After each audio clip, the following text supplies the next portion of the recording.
as a teacher, I wanted to do something like I teach my children, teach my students how to teach, and one strategy is called a discussion that you call maybe something like a round table discussion. And so I envisioned that children would be sitting around. And so I start out by saying, gather around and listen as I share childhood memories of my brother, the Reverend Dr. Martin Luther King, Jr. I am his older sister, and I've known him longer than anyone else.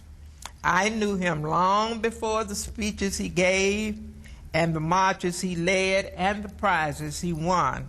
I even knew him before he first dreamed the dream that would change the world. And 2012, there will be a monument of my brother, Martin Luther King, Jr., in Washington, along with the monuments of President Lincoln, Washington, Jefferson.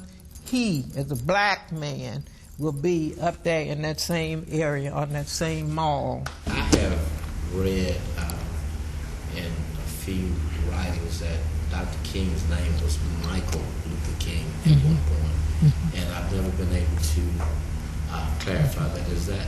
Was his name initially Michael? Yeah, he was a junior, and my father was born as Michael Luther King.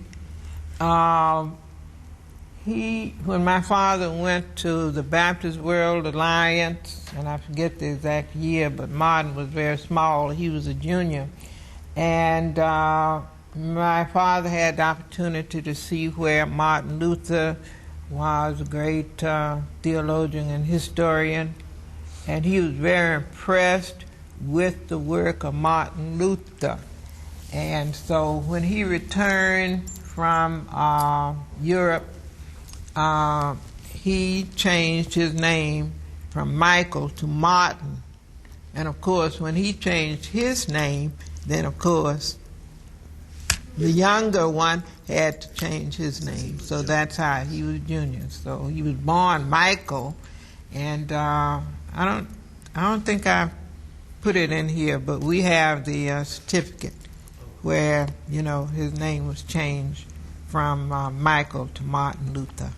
And I talk about once when my father was driving, and I mean, I don't know whether he ran a stoplight or stop sign or whatever, and the police stopped him, and he came to the car and said, "Boy, you done something or something." And when he finished, my father said, "Well, this is a boy," pointing to my brother, "and I am a man. Until you call me one, you know, I will not respect you." Well, we do want to thank you for today, and we want to bring you some appreciation from Memphis, from the April 4th Foundation. Oh, thank you. And this is one of our books that we do to commemorate your brother each year on April the 4th, which is, talks about how we commemorate him properly.